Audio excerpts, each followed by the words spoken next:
Bloomberg Audio Studios. Podcasts, radio, news.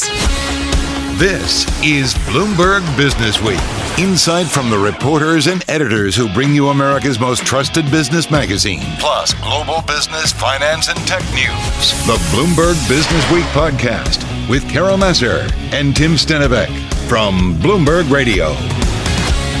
All right, let's get back to the day's economic news. We've been waiting for it all week long. A measure of underlying U.S. inflation cooling in the month of April for the first time in 6 months. A small step in the right direction for Fed officials who are looking to start cutting interest rates this year, at least some of them maybe. The so-called core consumer price index, ex-food and energy costs climbing 0.3% in the month of March, snapping a streak of 3 above forecast readings. That's a trend line, by the way, which spurred concern that inflation was becoming entrenched. The year-over-year measure, Tim, cooling to the slowest pace in 3 years. Okay, not just the CPI data, but we also got the retail sales data stagnating in April after downwardly revised gains in the prior 2 months, indicating high borrowing costs and mounting debt are encouraging greater prudence among shoppers. All of it is seeing that, equities higher, bond yields lower on the day today. So let's get to Molly Smith now. She's Bloomberg News economics editor. She's here in the studio. So Molly, Carol said a trend is what we were seeing when it came to previous month's reports.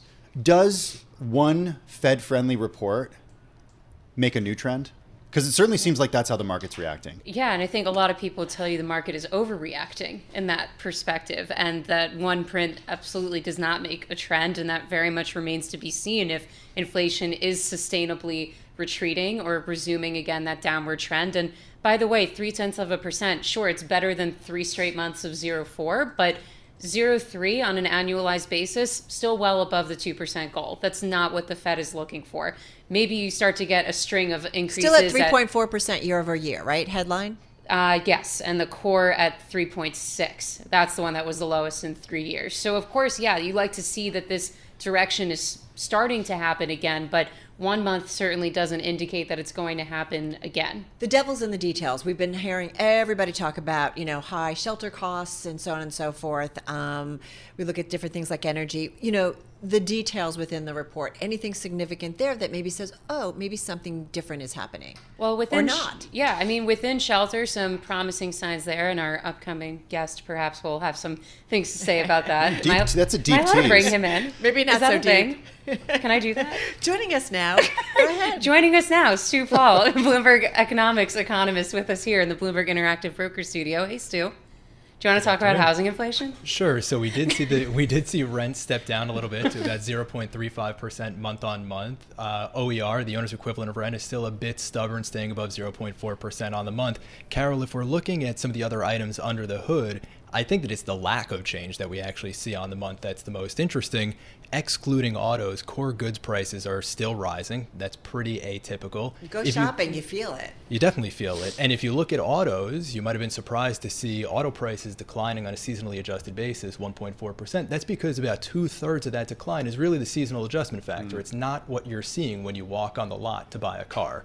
And then if you're looking at the prices of some discretionary services categories, things like recreational services, prices are still increasing too fast for the Fed. And also the non-recreational services, I think the ones that you really can't avoid, like car insurance, huge. That's still rising at like the fastest annual rate since the 70s. Yeah, it's not just that if you have a teenager in the house that it's expensive. It's Correct. Expensive. Right, yeah, for the rest of us too.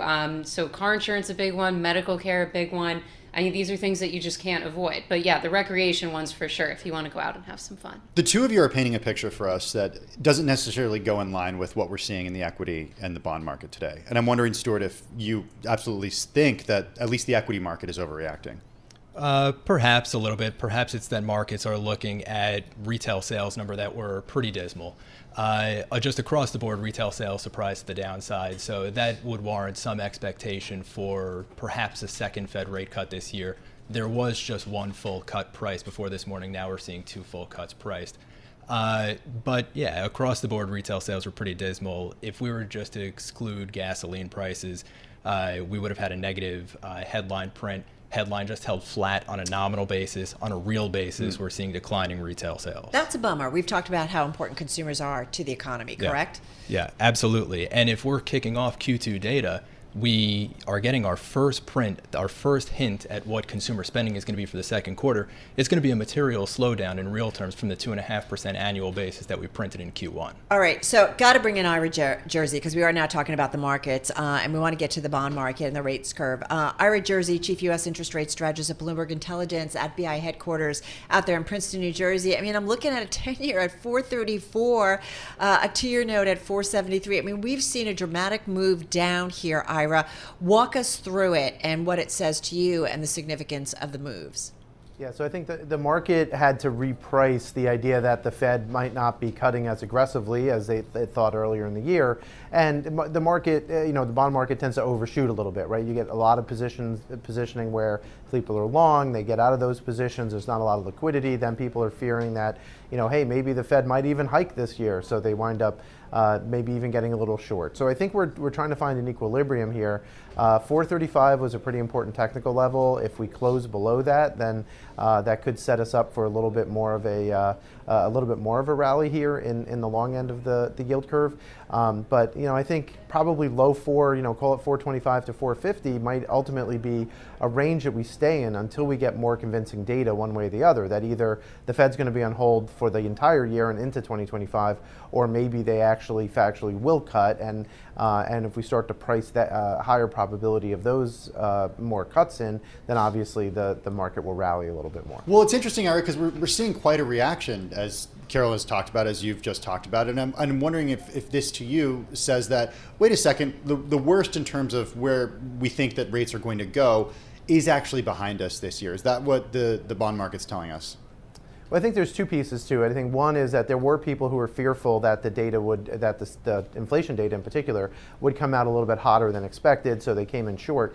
And shorts had built over a while, so I think part of this is just positioning and, like I said, a relief rally.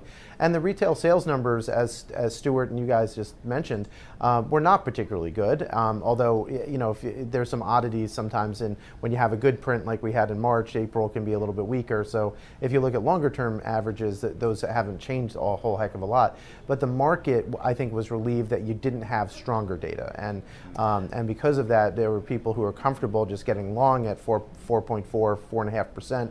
Depending on where in the curve you're talking about, and just holding that and thinking, okay, look, my risk reward seems to be decent now. Being short is hard now too, right? Because if you're short the market, your carry, so the amount that you have to pay to be short, continues to go up a little bit. And because of that, it's just hard to stay short for a long period of time. So one reason why people just get out of these things is because tail risks are going away. Right. Interesting, though, if I look at retail sales, I mean, and we did see revisions for the prior month, for the month of March, but you do make a good point, Ira, and let me bring in you guys, Molly and Stuart, in terms of we did have a strong month the month before, and so we saw it's a very different story this month. Is there something, to what Ira is saying, that when you have a strong month, you see some weakness the following month? There typically is there's a little bit of a give back. Ira's right there. The thing that I like to think about under the hood, though, especially when we're looking at retail sales, all the figures are nominal. So even in the pockets of strength that we did see in this report, something like clothing, which spending on clothing rose about 1.5%. Prices were also rising in clothing, right, about 1.2% on the month. So Ira's right. When you do look at trends, it's not as bad as a single month may make it seem. There's a little bit of give back this month. But under the hood, it's just not a very good report. And when we are kicking off the second quarter, I think it's important to mark the change in momentum, or at least the waning momentum. Well, it does feel, right, it just, like, you look at the numbers, the contrast, Molly, is pretty strong. Yeah, I mean, that point on clothing that Stuart just made is a good one. Like, the whole point of, like, when we're saying that, like, these sales are nominal versus inflation adjusted is that you can't tell that a % increase in a category like apparel is due to higher prices or due to actual more spending activity. So That's what makes this difficult to interpret. But when there is a period like this where clothing prices did rise in the month, of course makes you think that, like, maybe it is more price driven than spending driven. So that's the thing about retail sales, that it's difficult to parse through this report and make, like, strong conclusions about what's actually happening. But we do know that household debt reached a record high in the first quarter of this year. We do know that consumer credit has generally been weakening, that delinquencies are still pretty low but are rising. So maybe signals a little bit more discretion among consumers in that sense. I was going to say, Carol, you and I were having a chat a little earlier as we were preparing for the program about CPI versus PCE, and the idea that, okay, come on, guys, I thought this Who cares, right? Who cares about PCE? No, who cares about CPI? I thought PCE was the preferred method, preferred measure of inflation for the Fed. It is, but it doesn't come out for another 2 weeks. It doesn't, but we put so much stock in this until that comes out. Because it is the single biggest market moving event of the month. And I think that's going to probably remain that way for some time. I mean, remember this, before, inflation really got to where it was in 2022, the biggest market moving event of the month was the jobs report. And that has very much shifted to the CPI. Well, it makes me think about, Ira, come on back in here, and we always talk about you, about the kind of focal points for the market, and certainly for Treasury traders and watching what goes on with rates. I mean, you've got, a jobs report in a couple of weeks or so. I'm thinking about the next Fed meeting, June 12th, not so far off, about a month, a little bit less than a month away. And I believe do we get a CPI print also on that Fed day? We'll also get updated projections. And updated. So as you watch the rates curve, is it just pretty quiet until we just kind of trade around those key metrics again? Oh no, I think that we'll have more volatility at just about every data print that comes up, particularly the inflation one. So actually, for the rates market, the payrolls report is still the granddaddy of all economic data where you see rates move. Today's move wasn't because of CPI, right? Like, it's pretty clear because the miss on CPI was minute, so it was actually something else that moved the market today. But CPI is obviously really important. So will the GDP report in a couple of weeks, and so will the revision to that, as well as obviously the April income and spending, and therefore the inflation report. All of those things are going to matter. The trends, and if there is a shift in trend, you'll wind up seeing that in things like the personal spending report, because that's a broader report than the retail sales report, right? And Stuart can talk more about this, but from a long-term trend perspective, like, the market tends to focus on these very high frequency data, but when you look at the longer-term trends and look for turns, you have to take the whole, the entire story and build the whole mosaic around all of the incoming information that's coming in, and see if things are going to shift, and the bond market tends to do that exceptionally quickly, and a lot of times incorrectly, right? It focuses on one thing that ultimately turns out to be a false indicator, and we used to move a lot on ISM reports, and ISM has been wrong basically for the last 6 months. So the market's now ignoring a lot of the survey data and using the hard data, like the retail sales, like CPI, like the growth GDP report. Those are the things that the market's focusing on now, not ISM, not consumer confidence, none of that stuff. Hey, Stuart, come on in. Ira certainly name-checked you there, and I want to know what goes into building your mosaic when you're thinking about the data that we're getting in the coming weeks. So just broadly, if we just look at a broad swath of data and we look at some of the surprises that we've seen, prices have been surprising to the upside, excluding what we saw in headline CPI today. Again, under the hood though, still a lot of persistent inflation going on. Indicators of growth, it's a bit more mixed, but generally speaking, it's just too strong of an economic environment to encourage retailers, to encourage folks to start cutting prices to get the deflation, the disinflation that we would need for the Fed to then get to its point that it would be comfortable pivoting with policy rates. And if that's the case, again, one downside surprise in the headline CPI is not going to do it. So to Ira's point, a lot of these high frequency data will matter for markets, and it'll matter for even getting the timing of the first Fed rate cut right. Is it possible that we get something in July? Maybe. But in terms of determining the economic landscape and the trajectory over the next year, it's not going to matter much if it's July or September, or even if they just get one off in December, which I think, frankly, is an increasingly likely case. Real quickly, Ira, 20 seconds. So in terms of a 10-year, I mean, do we take 5% off the table at this point, or 5.25%? I mean, it's just amazing the swings that we've seen this year. Yeah, I think that we've seen the cycle high in terms of the 10-year yield. That doesn't mean we can't go back to 470 or 475 if we, do price out, like Stuart just said, another cut this year or maybe another cut next year. But the market's still going to think they're going to cut at some point, so therefore, rates don't have to go up much higher. Not if, just when.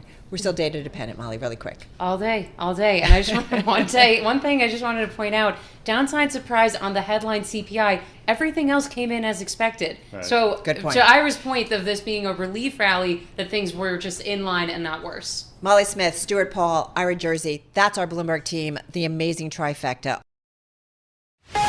You're listening to the Bloomberg Businessweek podcast. Catch us live weekday afternoons from 2 to 5 p.m. Eastern. Listen on Apple CarPlay and Android Auto with the Bloomberg Business app. Or watch us live on YouTube. JP Morgan out with a list of alt investments to keep an eye on.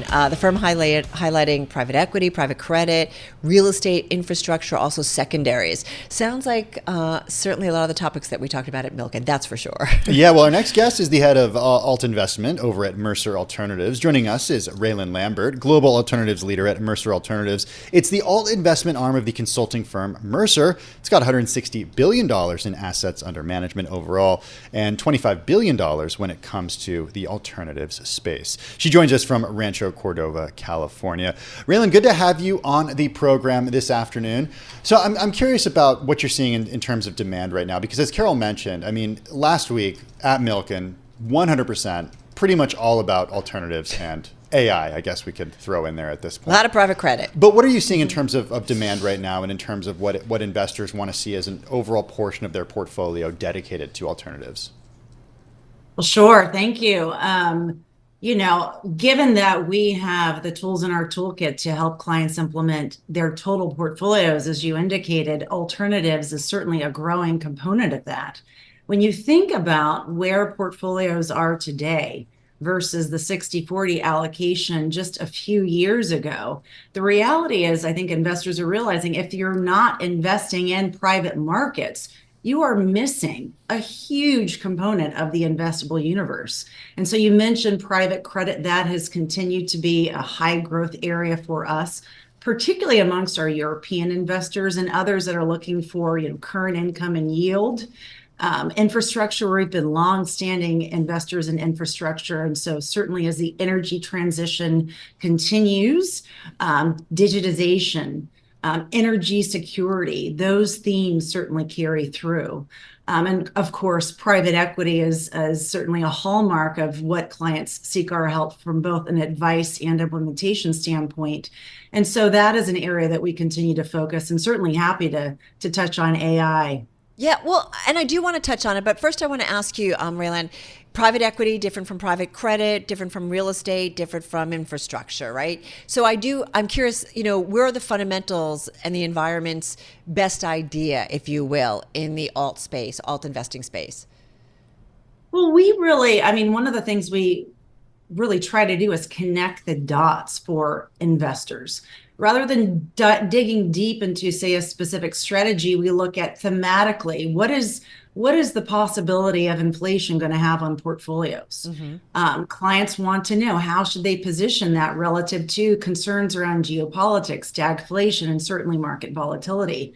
Interestingly enough, there's been some concern from some investors about private equity in a higher inflation environment. We've recently put out, every year we try to prognosticate if we can on what's going to be happening.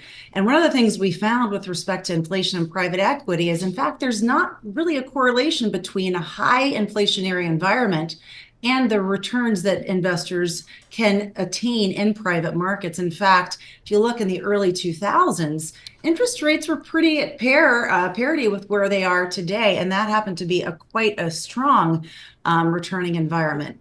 And so it's really approaching those themes and right. how they might impact allocation. Well, maybe not rates, or interest rates in terms of private equity. I think one of the big discussions we certainly have had here at Bloomberg is just, private equity investors who've invested in these PE funds are looking for some exits, right, to get some of their returns back. And it's not been a great market, as I don't need to tell you, IPO, M&A. Yes, we've seen some big deals, but it's been way down, certainly from the $5 trillion we saw a few years ago, kind of the peak of M&A. So it's like, what's going on in terms of the exit space? What are you seeing on that front? And then private equity kind of competing to put that money to work. And I do think about how that drives up valuation. So what kind of insight can you give us on those fronts? Yeah, sure. You hit the nail on the head. I mean, certainly distributions are lower. And you mentioned, 2023 was a very low activity in terms of M&A. But one of the things that's great about this asset class is it's very innovative. And so we're seeing a lot of deal flow in other areas, right? We're seeing it in terms of secondaries, a lot of GP-led deals. They're looking to hold on to those crown jewel assets, continue to, add value. So those opportunities offer exit. There's also opportunities to enter into sort of a midlife. So some opportunity to provide some liquidity by way of having new investors add value. So even though distributions are down, we are seeing interesting ways for liquidity to occur. That also includes certainly the whole growth of liquidity solutions for both LPs and GPs, whether that's an outright sale or some sort of lending facility to facilitate liquidity. Hey, Raelan, I'm curious about the fee structure when it comes to alternatives in a portfolio over at Mercer. How does the fee structure compare to equities and fixed income when it comes to a person's portfolio? Yeah, I mean, generally these are, long-term hold investments, right? And so it takes a lot to source those deals, to add the value, and then ultimately to exit them. But we have seen over the years, fees have been coming down. And certainly when you've got the scale that somebody like Mercer does, there's a lot of opportunity as we have partners around the world, the GPs that we invest on behalf of our clients, to find ways to, bring those fees down, but in a way that continues the alignment between GPs and LPs. So I'd say that fees have come down quite measurably, at least from the 2 and 20 back in the 90s. Yeah. That was, but certainly higher than the more traditional, more liquid asset classes. But would they be like, I don't know, twice as high as you'd find in the equities portfolio, or 3 times as high? Just give us some numbers here. It really depends on the portfolio and the assets. And I'd say I'd probably want to punt that one to one of our CIOs. This is probably more well-positioned to do the comparison, but we look at it from a total portfolio context. And oftentimes if the investor is interested in ultimately the net return that they're generating, the absolute fee becomes less of a primary concern. I do want to dig a little bit deeper too into real estate. What specifically are you guys looking at? Obviously, interest rate sensitivity there. There's also lots of questions still about the office space. I was looking at some numbers in terms of REITs and logistics and kind of industrial REITs. They are down on the year. So I'm curious where you are finding opportunities and the kind of returns you can anticipate on that front, maybe this year or looking out over the next couple of years. Sure. Well, actually, amongst our North American client base, real estate was a very strong area of investment. And given where we've seen sort of the markets headed, we think that a lot of sort of the price discovery has kind of happened, that there's probably a trial now that the pricing has kind of reached equilibrium. And a lot of investors that might have been turning more towards, say, opportunistic credit, certainly around the pandemic, post-pandemic, opportunistic real estate, are looking more now maybe at good values in core and core plus real estate. And certainly commercial real estate, it's a part of our portfolio, but not a very large part by any means. And so there's other areas when you look at the growth of digitization, when you look at the amount of streaming that you and I and many around the globe are doing, you're seeing other kinds of assets, data centers, you're seeing even film studios, you're seeing other kinds of real estate opportunities that present themselves and are certainly prevalent in our portfolios. Okay, Raelan, speaking of digitization, we promised we'd talk about AI. It was a huge theme for Carol last week out at the Milken Institute Global Conference. What are the opportunities when it comes to AI in your world? Is it data centers? Is it energy? Is it utilities? What are they? It's all of that and more. When you think about, you mentioned the distributions are coming down. If you were to sell an asset today at the same value, but a year later, you're already going to get 300 basis points less in terms of your overall investment rate of return. What does that mean? That means a laser focus on EBITDA. That means pricing power on the top line. But AI, what we're seeing is, in fact, we've reached out to the managers in our portfolio and said, how are you expressing AI in what you do on a day-to-day basis? Over 90% 90% said that they are either currently have integrated AI into their sourcing, research, and portfolio implementation activities, or have discrete plans to do so. So I think when the equation really shifts to an EBITDA, how are you going to create greater efficiencies? How are you going to look at cost rationalization?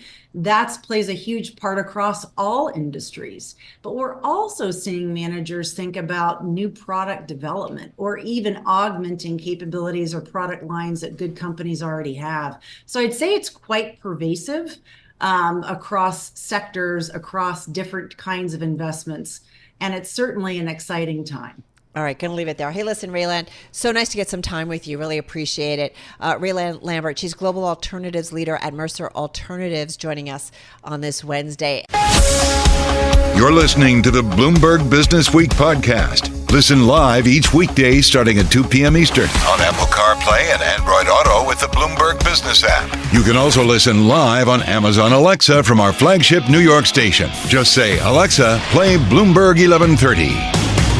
AI has once again ignited a technology ramp-up and CapEx spend across every industry, fueling a major investment play, as we were reminded once again by longtime market watcher and equity bull Ed Yardeni, appearing this morning on Bloomberg Surveillance.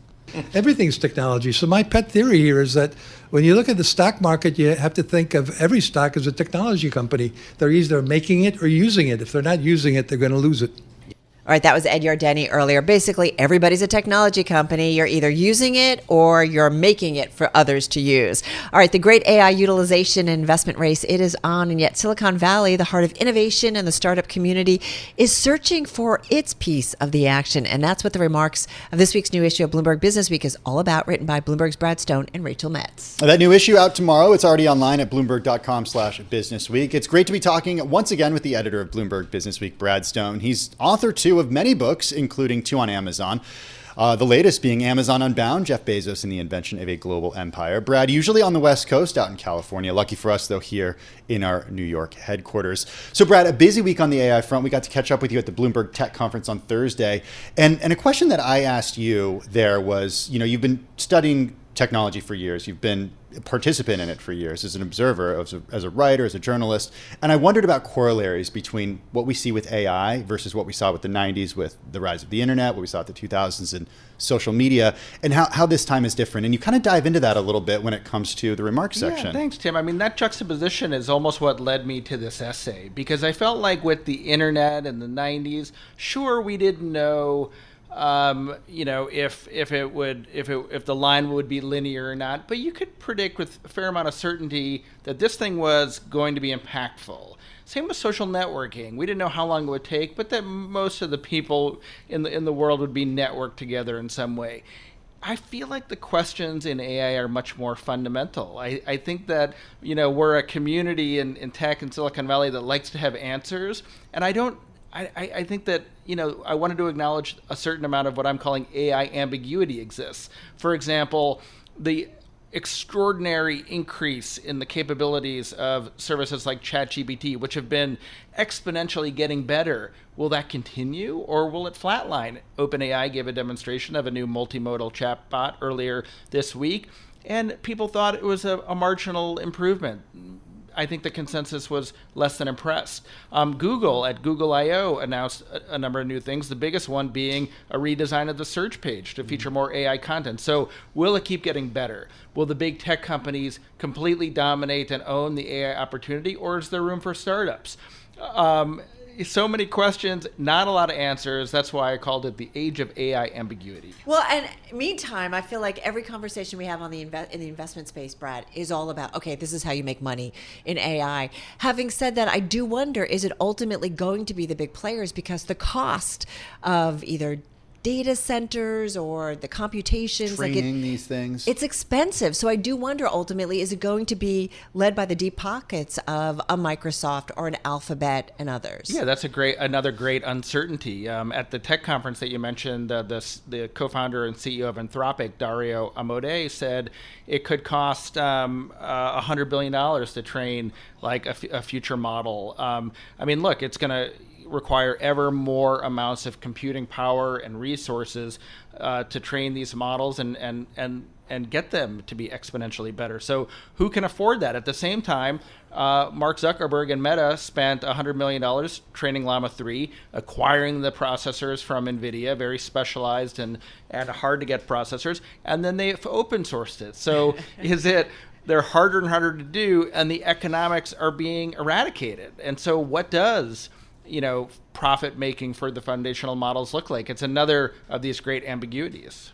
In the piece, you and Rachel talk about a small company that's called Atmo. And the idea is they are able to forecast weather using data better than traditional forecasting. Can you take us through sort of the story here as to why it's sort of exemplary of the challenges that startups face competing not just against the big folks, but against the proxies of the big folks? I mean, it's interesting because weather forecasting, after calculating ballistic missile trajectories, was the first application of the ENIAC supercomputer. Wow. And so weather forecasting has always been the province of powerful computers. The promise of Atmo, this 24 person startup in San Francisco, is to apply AI. So systems that not only can crunch the numbers, take in the sensor data, but learn from their mistakes. Just look at all the dimensions of these complex mathematical atmospheric equations. And what was interesting is, as I was talking to this company, and I was getting sort of interested in what they're doing, Google published a paper in an academic journal announcing its own weather model. And so it was a perfect encapsulation. Yay! Yeah, Wait. Right. Of does this impact this company at all? I mean, they put on a brave face and say it's a paper, it's not a product. NVIDIA has also talked about weather technology. Nobody other than Atmo is selling it. They've got some good customers like the U.S. Air Force, but we don't know. And so I guess the case for startups and their backers is it's like classic Silicon Valley. If you specialize in it, if it's what you do, if you are emphasizing reliability, particularly when it's mission critical to the U.S. Air Force or the government of the Philippines or whoever else their other customers are, can you get that level of service from a Google or an NVIDIA? They've got other fish to fry, but this is what Atmo does. So that's the argument that startups are making, where there might be a lane here, even though the resources, the demands for talent and PhDs do seem to favor the big tech companies. All right, so what does the venture capital world say? You guys had Vinod Khosla also at the Bloomberg Tech Summit, but I'm just curious. So what are they saying? Because I feel like we've talked to seed investors, some venture capitalists, and they're like AI, the opportunities. But I'm just curious what they are seeing. Are there deals to fund, or are they seeing a slowdown? I mean, they're making an extraordinary bet. So we quote the new Stanford AI Index. Venture capitalists funded 1,812 new AI companies last year, a 40% increase from 2022. And so they're placing the bet. Like all of venture capital, they're trying a lot of things. Not all will work. I talk in the story about... We have a great chart, too, that's, I guess, showing some of the, investments that have been made, or the foundation. Yeah, these are the models. And this actually shows how the largest models are the province of the big tech companies. But, I've got this parable in the story of dimes and steamrollers, which is, you can go pick up dimes in front of a slow-moving steamroller. That's the tech platform. It might be dangerous, but if you're nimble and if you know when to get out of the way, it might end up working out. And I think that's the strategy here. That these companies, the big tech platforms are going to try a lot of things, but their attention's a little diffuse, and there's still a lot of opportunity for companies that are nimble and that specialize. Hey, Brad, 30 seconds. Give us a big takeaway that you left Thursday with. I mean, you put on this incredible tech summit out in San Francisco, some huge guests out there. What's something that you learned and took away from the way that AI is sort of going to impact us moving forward? I mean, I think my first takeaway is that San Francisco is back, baby. Yeah, it felt like that. Yeah, just the community and the speakers and the energy in the room from the beginning when the Amodei siblings came and talked about Anthropic, Adam Newman of WeWork, to the end, Evan Spiegel of Snap. And, sometimes these conferences can feel a little bit like air coming from the balloon. And it just felt, a lot of energy all day.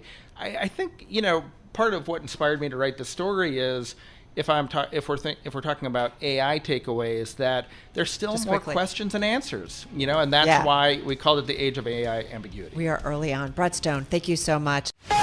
You're listening to the Bloomberg Businessweek podcast. Catch us live weekday afternoons from 2 to 5 p.m. Eastern. Listen on Apple Apple CarPlay and Android Auto with the Bloomberg Business app. Or watch us live on YouTube. Hey, here's something that may surprise you. It certainly surprised me when I read the most recent story by our next guest. The U.S. never really quit forced labor. So yes, we have the 13th Amendment in the Constitution. It was ratified back in 1865 in the aftermath of the Civil War. It prohibited slavery and involuntary servitude. But Carol, there's a caveat in there. Quote, except as a punishment for a crime. And that's where a recent big take brings us. The notion that corporate America never really stopped relying on forced labor, specifically forced labor done by inmates who it turns out do billions of dollars of work for companies and governments each year. Josh Eidelson is Bloomberg News labor reporter. He joins us from our San Francisco bureau. Josh's story is going to be featured in the forthcoming issue of Businessweek Magazine. You can read it now on the Bloomberg terminal and at bloomberg.com/businessweek. Josh, before we get to the lawsuit that's sort of at the center of your story here, just give us an overview for people like myself who weren't actually familiar with the idea that in many states, there are prisoners who do work for companies that many Americans use each and every day. What are some of those companies and who are these prisoners? That's right. Inmates do everything from producing Russell Stover chocolates to upholstering high school auditorium furniture to data entry to making swimming trunks. Prisoners are working in fast food restaurants, in manufacturing, fighting fires, digging mass graves during the COVID pandemic. And as you said, this is billions of dollars a year of work for governments and companies. Some do work producing goods that are sold elsewhere. Some are working in the workplaces of private companies. And some are doing work for the prison system that is incarcerating them. So talk a little bit about the compensation here, because the companies are paying for this work in many cases, but the folks who are actually doing the work aren't necessarily the ones who are receiving the compensation. That's right. Even when a company, a private company, provides a wage for the work of someone who's incarcerated, the state can take a substantial cut of that. And in Alabama, as we report, 2/5 goes to the Department of Corrections, ostensibly to defray the costs of that person's incarceration. That's on top of other fees that are deducted. And so in Alabama, you have a number of inmates bringing a lawsuit saying, in some cases, that their work either is unpaid or makes them only a few dollars an hour. There are so many aspects of this story to get into about the injustices, to say the least. One of the big ones, though, and it's kind of in the sub-headline, if you will, of the story, about many being kept in prison because the business is just too good. Get into that and how all of this has ultimately led to a lawsuit. So this human trafficking and racketeering lawsuit alleges that the Alabama state officials, including the governor and the attorney general and the head of corrections, have conspired to keep black people incarcerated as cheap labor, and that companies have colluded to profit off of that cheap labor of inmates. The defendants in the lawsuit have mostly motioned to have it dismissed. They have made various legal arguments and in some cases suggested that the inmates are treated well or that people who are incarcerated deserve to be made to do this work. What are some of the stories that you found out about in reporting out this story of some of the inmates and what they had to deal with, or what their stories were? One plaintiff in the lawsuit, Lakira Walker, says that she was sick in bed with the flu, and rather than being concerned about her health, a supervisor in the prison told her to get up and make us our 40%, referencing the state's cut from her labor working in a 30-some degree assembly line situation, handling frozen food, turning her fingers deep red. Another plaintiff, Arthur Potomi, says that when he told a fast food franchise co-owner that he was no longer going to do free work as a second job for the same family for their catering business. He was fired from the franchise, and as a result, received a disciplinary infraction that was held against him at a parole hearing. One thing I was wondering, oh, sorry, forgive me. No, please go. Another plaintiff, Alamirio English, says that he had to clean a filthy shower with human bodily fluids and was not usually provided gloves, and when he raised the need for safety equipment, was told he needed to learn to be submissive, or they would make him be submissive. You guys are, you note in your story, and I want to kind of tie two things together. Well, earlier this year, as you report out, Josh, an Associated Press investigation found prison labor in the supply chains of dozens of prominent companies, including Cargill, Coca-Cola, Kroger, Target, and Walmart. These are obviously very well-known companies, certainly to the Bloomberg audience. So I'm curious about one, obviously the companies know, or do they know about the use of prison labor? And then I want to ask you about the Federal Prison Industries Program, the U.S. government. I mean, what do they know about what's going on with these workers that are in prisons and working for companies, and about the conditions that are alleged? Many companies did not provide comment for the story, but several companies have said that they are working to address any instances of forced labor in their supply chains. In some cases, companies say that it's their suppliers who are the issue and not them, the name brand themselves.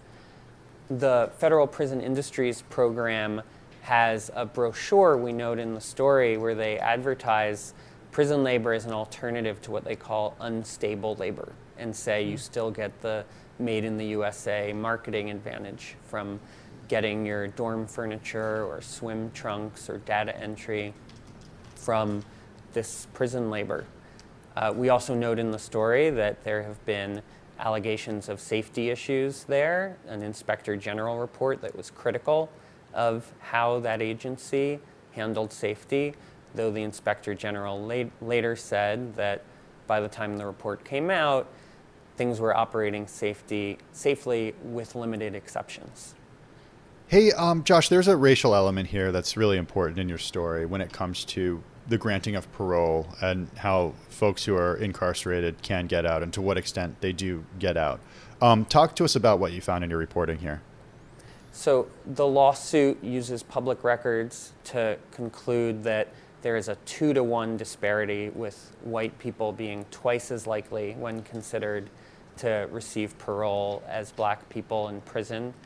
They argue there are a series of decisions that the governor made that both made overall parole rates plummet in the Alabama system and also created room for a significant racial disparity to emerge. And that is part of the grounds on which the plaintiffs are seeking an injunction to reverse changes to the parole system. Well, I just got about 30 seconds here to wrap up, Josh. I mean, I don't know. Yeah, what is next, or what are you watching in terms of what happens to this story, these inmates, and these legal actions? We'll be watching what happens with this case. It is in a fairly conservative federal appeals court. We have now a much more further right U.S. Supreme Court than we used to in this country. So there are some challenges ahead for this lawsuit, but we'll be watching what happens with it, a case that experts say makes a compelling case. And more broadly, there are efforts, for example, on the ballot to end the exception allowing forced labor or slavery in prisons in several state constitutions, and those will continue to shape conversation more broadly. Well, it's an incredible story, reality, to be quite honest. And so we highly recommend folks check it out. It's going to be in the new issue of Bloomberg Businessweek. It's online and, of course, already on the Bloomberg. Josh Eidelson, labor reporter at Bloomberg News, joining us from our San Francisco bureau. Josh, thank you. I'm driving in my car. I turn on the radio. How about you let me drive? Oh, no. Who's gonna drive you home? Honey, please, I'll do the driving. Drive on. Excuse me, I want to drive. It's the question that drives us. This is The Drive to the Close. That funky music will drive us till the dawn. On Bloomberg Radio. All right, everybody, just got about 18 minutes left in today's trading session. Of course, Charlie breaking down the trade here, 5304 on the S&P 500. So you've got stocks at all-time highs. We've seen bond yields back off a bit after an inflation slowdown. We got earlier this morning also some weaker retail sales numbers, reinforcing those bets the Fed maybe will cut interest rates as early as September. So let's get to it, because our next guest says valuations for several asset classes now look more appealing, and that economic conditions are also turning more favorable. So we want to dig a little bit into that as well. Back with us is Luca Paolini, Chief Market Strategist at Picet Asset Management, here in our Bloomberg Interactive Brokers studio. I think it's been a couple years since you've been here. Yeah, a couple of years. Great to be here. It's good to see you. Welcome back. London home base, right? Yeah. So all is well? Yeah, all is good. All is good. Summer is coming. Not yet, but we're getting there. We're getting there. Hey, I wanted to talk a little bit about what asset classes you find more appealing, because as Carol set up for us, we're at an S&P 500 and NASDAQ composite right now that are at records. So if you're sitting there with a pile of cash ready to deploy it, things are looking a little rich. Well, you know, I think what is interesting in the current situation is that a lot of valuation indicators that we look at tend to be pretty much in line with historical average or trend.